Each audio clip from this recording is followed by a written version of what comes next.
My dear student, मैं आपका Saqib sir, social science का टीचर। आज हम आपको पढ़ाएंगे अर्थशास्त्र के कक्षा 9वीं का अध्याय 1 पालमपुर गांव की कहानी, जो कि इसके की पॉइंट हैं, जो कि आप मुख्य बिंदु जो आपके एग्ज़ाम रिलेटेड बहुत काम के होंगे, उसके बारे में डिस्कस किया जाएगा। इस पाठ्यक्रम में इस वाले चैप्टर के अंदर, इस अध्याय में पालमपुर जो एक गांव की कहानी बताएगी, वो एक काल्पनिक गांव, कोई वास्तव में वो गांव है नहीं, लेकिन इस पाठ को मूल आधार को समझाने के लिए कि क्या क्या हमारी आर्थिक क्रियाएं होती हैं गांव के अंदर, किस तरीके की व्यवस्था होती है, उसको समझाने के लिए हमने एक काल्पनिक गांव की यहाँ पे बात की गई है इस पाठ के अंदर, जिसका पाठ का मूल आधार बनाया गया है। ठीक है, इसमें पहला पॉइंट है, भारत के गाँव में कृषि उत्पादन प्रमुख गतिविधि है। जो भारतीय गाँव हैं, भारतीय जो गाँव हैं उसमें जो है कृषि उत्पादन जो है वहाँ की मुख्य गतिविधि होती है।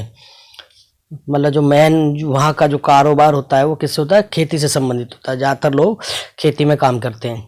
भारत क्योंकि एक कृषि प्रधान देश है, यहाँ खेती ज़्यादा मुख्य क्षेत्र में की जाती है, तो इसलिए भारत की जो कृषि उत्पादन की जो गतिविधि है, इसको समझाने के लिए गाँव की व्यवस्था बताई गई है। इसके बाद दूसरा पॉइंट है, पालमपुर में कृषि की ही मुख्य क्रिया है।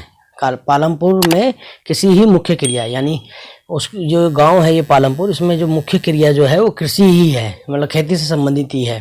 नंबर 3, अन्य उत्पादन गतिविधियों में जिन्हें गैर कृषि क्रियाएं, अन्य जो मुख्य उत्पादन की जो गतिविधियां हैं, जो गैर कृषि क्रियाएं कहा गया है, उनमें क्या क्या है? लघु विनिर्माण, परिवहन, दुकानदारी आदि शामिल है।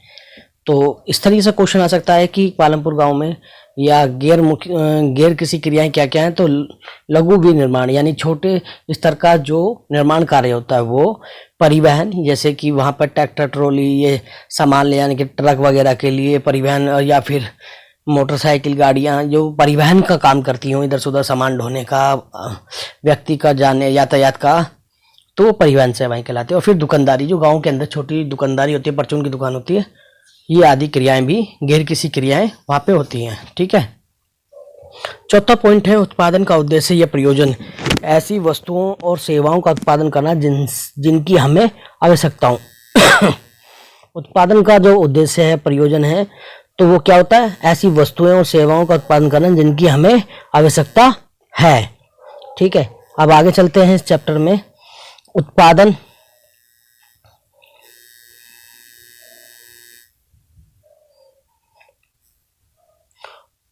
है तो 4 आवश्यक चीजें होती हैं, यानी जो ये उत्पादन है इसके लिए 4 आवश्यक चीजें हैं। वो क्या क्या हैं?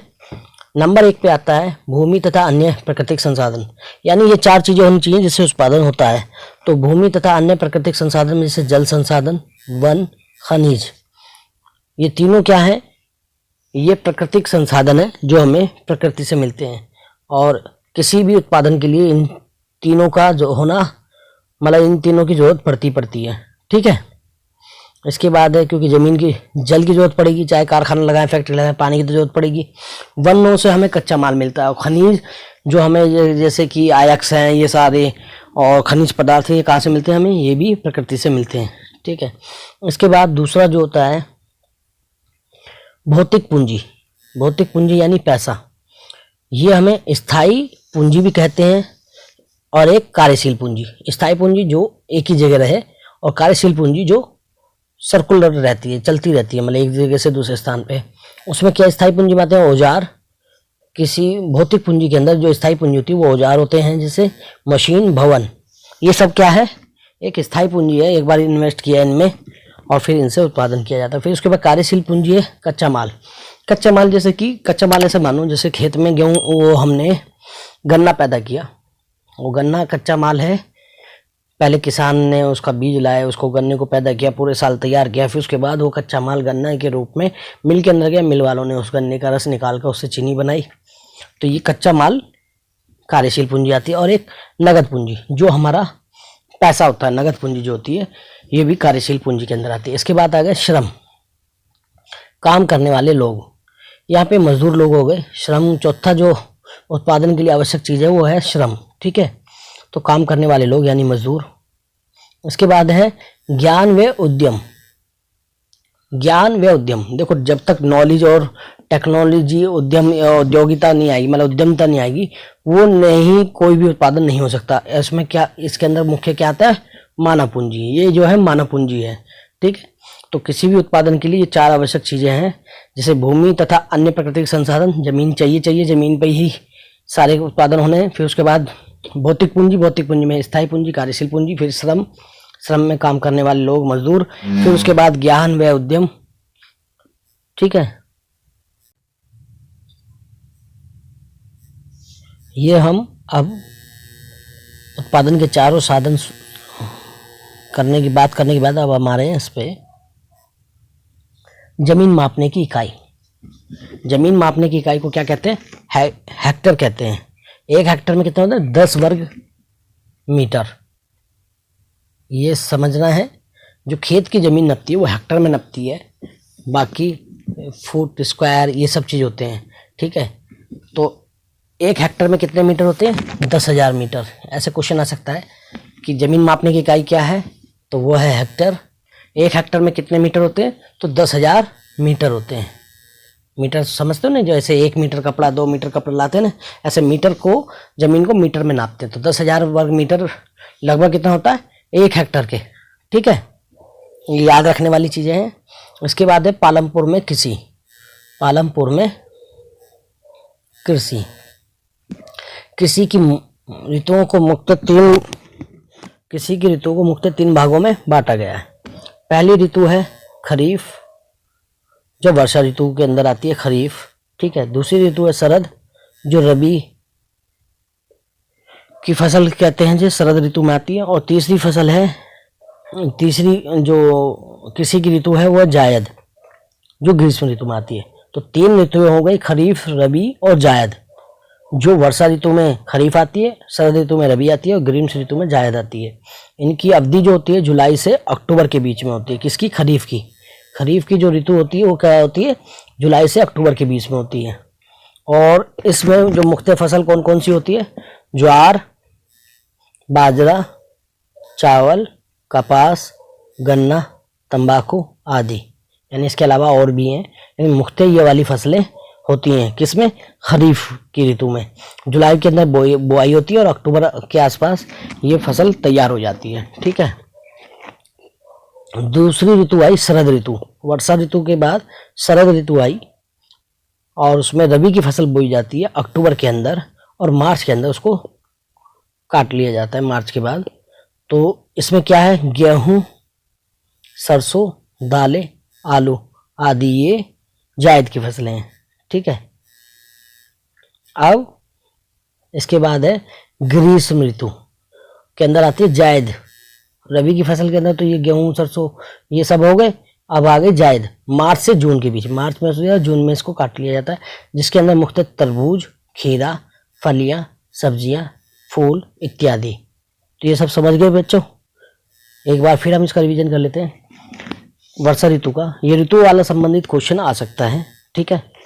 तो वर्षा ऋतु यानी खरीफ की फसल कब बोई जाती है, जुलाई में बोई जाती है, अक्टूबर के आसपास काट ली जाती है। इसके अंदर मुख्य ज्वार, बाजरा, चावल, कपास, गन्ना, तंबाकू आदि का उत्पादन होता है। फिर इसके बाद है शरद ऋतु, ये रबी की फसल है। रबी की फसल अक्टूबर से मार्च, जैसे अभी चल रहा है ये अक्टूबर से मार्च रबी की फसल का टाइम चल रहा है।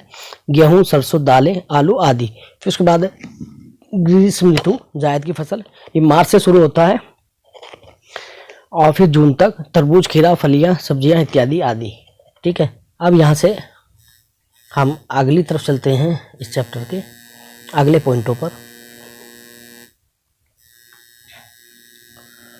पॉइंट नंबर 7, बिजली।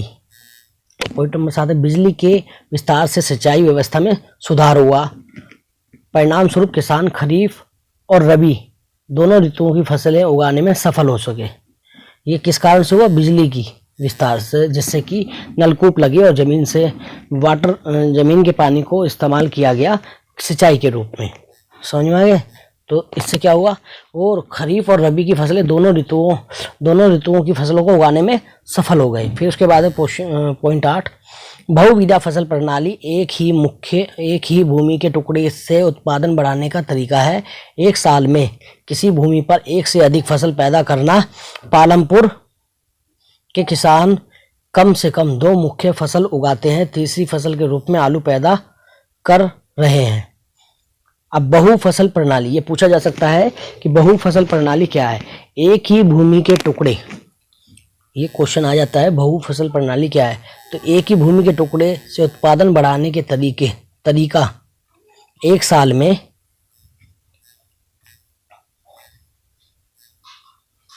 किसी भूमि पर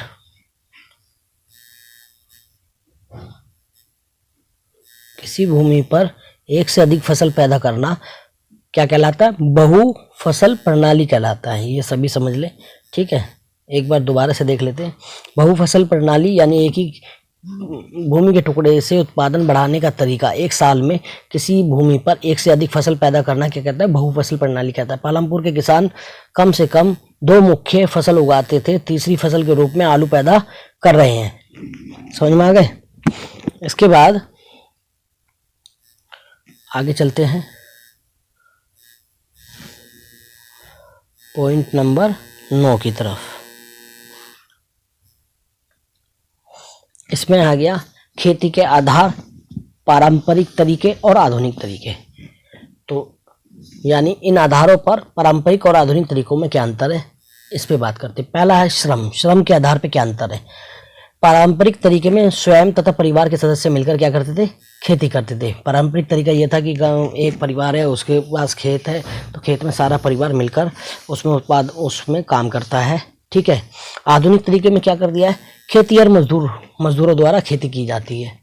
दूसरा, बीज के आधार पर क्या अंतर है। बीज के आधार पर पारंपरिक बीज जो होते हैं, यानी पारंपरिक बीज हैं जो फसल होते हैं, उसमें से कुछ बीज के रूप में रख लिए जाते हैं, किसान अपने यहाँ रख लेते हैं और उसको फिर ज़मीन में बोकर फिर दोबारा से फसल पैदा कर लेते हैं। लेकिन आधुनिक जो कृषि में क्या हुआ है, अति उपज वाले यानी जिनसे उपज ज़्यादा होती है, प्रजातियों वाले बीज यानी HYVS के जो बीज हैं हाइब्रिड वाले, ये बीजों का उपयोग किया जाता है, जिससे ज़्यादा से ज़्यादा उत्पादन होता है। जहाँ पारंपरिक बीजों में आपको 1300 क्विंटल अगर एक उसमें फसल मिल रहा है, फसल मिल रही है, लेकिन नए बीजों से आपको 2500 क्विंटल तक मिल सकता है, ठीक है। इसके बाद है उर्वरक। पारंपरिक जो कृषि के अंदर गाय का गोबर तथा अन्य प्राकृतिक खाद का इस्तेमाल किया जाता है। पेड़ पत्तों की, सड़े गले पत्तों की, फलों की, उनकी जो खाद बन जाती है, गोबर होता है, उसका इस्तेमाल हम क्या कहते हैं, उर्वरक के रूप में, यानी ज़मीन की उपजाऊ शक्ति बढ़ाने के लिए उसको खाद के रूप में इस्तेमाल करते हैं। लेकिन आधुनिक कृषि में क्या करते हैं, हम रासायनिक उर्वरक व कीटनाशकों का प्रयोग करते हैं, जो कि फसल को नुकसान पहुंचाते हैं। उस पर हम कीटनाशक केमिकलों का छिड़काव करते हैं, दवाइयों का, और रासायनिक उर्वरक जैसे यूरिया वगैरह का इस्तेमाल करते हैं, जिससे उत्पादन बढ़ता है, ज़मीन की ताकत बढ़ जाती है। जुताई यानी खेत को जो जुताई करते हैं हम, पारंपरिक कृषि के अंदर हल व बैल का प्रयोग करते हैं, जबकि नई जो आधुनिक कृषि है उसके अंदर हम ट्रैक्टर और थ्रेसर मशीन का, यानी ट्रैक्टर से ज़मीन की जुताई करते हैं और थ्रेसर मशीन से, जैसे गेहूं में से भूस को अलग निकाल देते हैं, उसको गेहूं को दाने को अलग निकाल देते हैं, थ्रेसर मशीन बोलते हैं, उसका प्रयोग करते हैं, ठीक है। तो ये हमने 4 आधारों पे देख लिया। अब आगे के आधार देखते हैं। जुताई हमने देख लिया। उसके बाद सिंचाई के स्रोत। पहले जो पुराने ज़माने में या पारंपरिक कृषि के अंदर क्या कहते हैं, कुएं, राहट, तालाब, नदियाँ व वर्षा के पानी से सिंचाई होती थी। आधुनिक कृषि के अंदर क्या करना है, बिजली चलित नलकूपों का, यानी कि जैसे आपका समरसीबल है या ट्वेल है, जो डीजल से वो चलती हैं, डीजल से चलने वाले यंत्र जो हैं उसका इस्तेमाल करते हैं और ज़मीन को जो सिंचाई की प्रॉपर व्यवस्था कर लेते हैं ज़मीन के पानी का इस्तेमाल करके। फिर उसके बाद है पूंजी के आधार पे। पहले जो पारंपरिक कृषि में जो है पूंजी का अभाव रहता था, कम पूंजी द्वारा संभव थी, यानी कम पैसा लगता था और फिर भी खेती हो जाती थी। और आधुनिक में अधिक पूंजी की आवश्यकता पड़ती है, क्योंकि देखो ट्रैक्टर है, डीजल है और फिर मजदूर चाहिए, उनके सब के लिए पैसे की पूंजी की आवश्यकता ज़्यादा पड़ती है, ठीक है। अब हम चलते हैं इस चैप्टर के अगले पॉइंट की तरफ।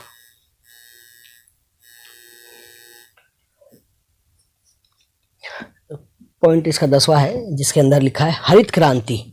हरित क्रांति क्या हुआ,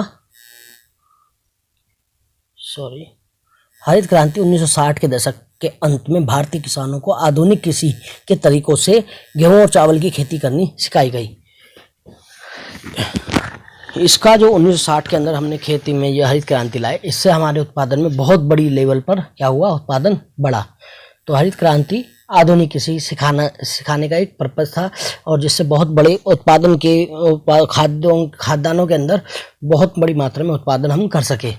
इसके अंदर हरित क्रांति के अंदर हम क्या किया, HY बीजों का इस्तेमाल किया, HYV बीजों का इस्तेमाल किया। अधिक उपज वाले बीज थे ये, ठीक है। उर्वरकों का इस्तेमाल किया, कीटनाशकों का इस्तेमाल किया जिससे फसल को नुकसान ना हो, जो कीड़े नुकसान पहुंचाने। फिर ये आधुनिक सिंचाई का इस्तेमाल किया और ट्रक और मशीनों का इस्तेमाल हमने यहाँ से हरित क्रांति के बाद बहुत बड़े लेवल पर शुरू किया। इसके लाभ क्या थे हरित क्रांति के? हरित क्रांति के लाभ अधिक मात्रा में अनाज उत्पादन हुआ, जैसे मैंने आपको बताया था कि जैसे हाई बीज वाले और उर्वरकों का इस्तेमाल करने से हमें क्या हुआ, बहुत छोटी सी जमीन से बहुत ज़्यादा उत्पादन प्राप्त हुआ। कृषि और उद्योगों को सुदृढ़ संबंध मिला, ठीक है, और रोजगार में वृद्धि हुई और किसानों की स्थिति में सुधार हुआ। ये मुख्य इसके अंदर काम हुए किसके कारण, हरित क्रांति के कारण। अब आगे चलते हैं। ऐसे क्वेश्चन आ सकता है कि हरित क्रांति कब हुई, तो 1960 में हुई, ये ध्यान रखना है। इसके बाद है पॉइंट 11,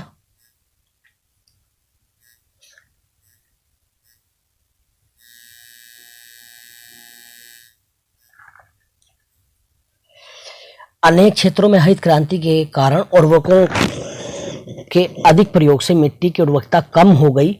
इसके अतिरिक्त नलकूपों से सिंचाई के कारण भूजल स्तर कम हो गया और प्रदूषण बढ़ गया।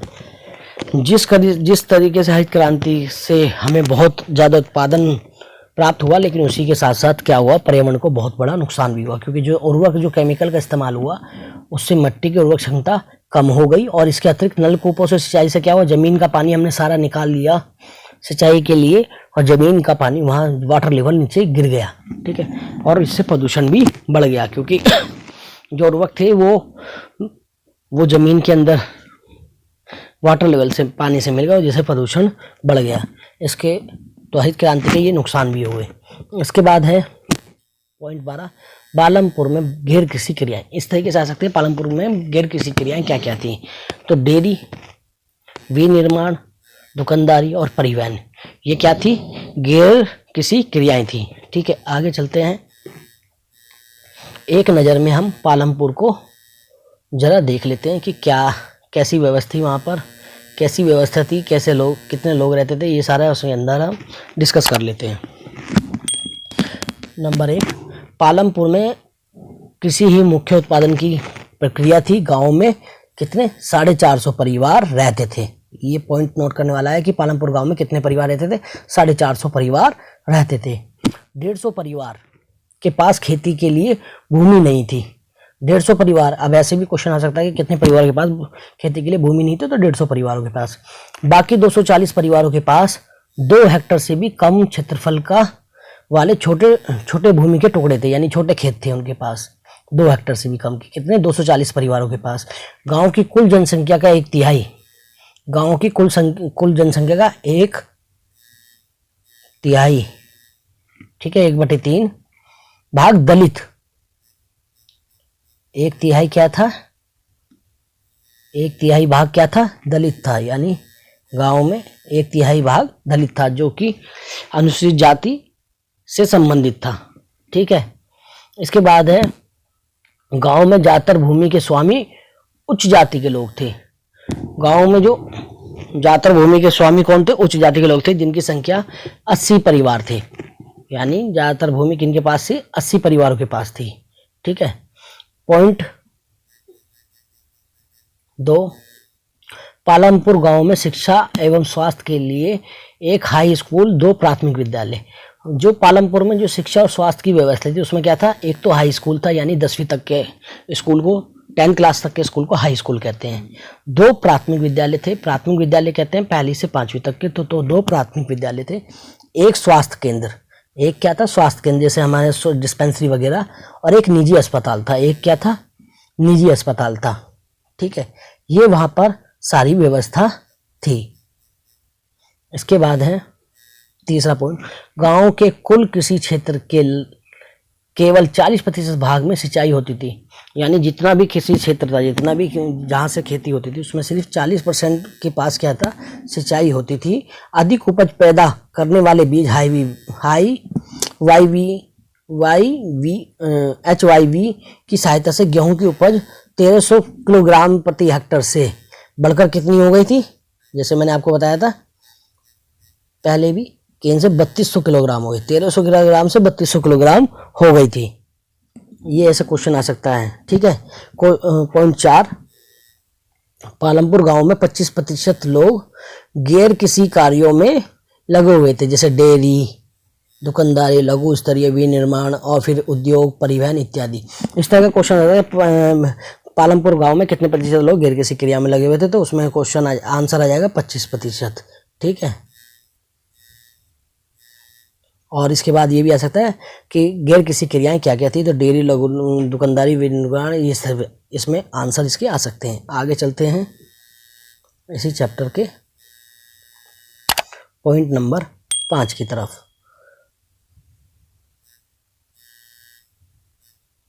इसमें पालमपुर व आसपास के गांव के लोग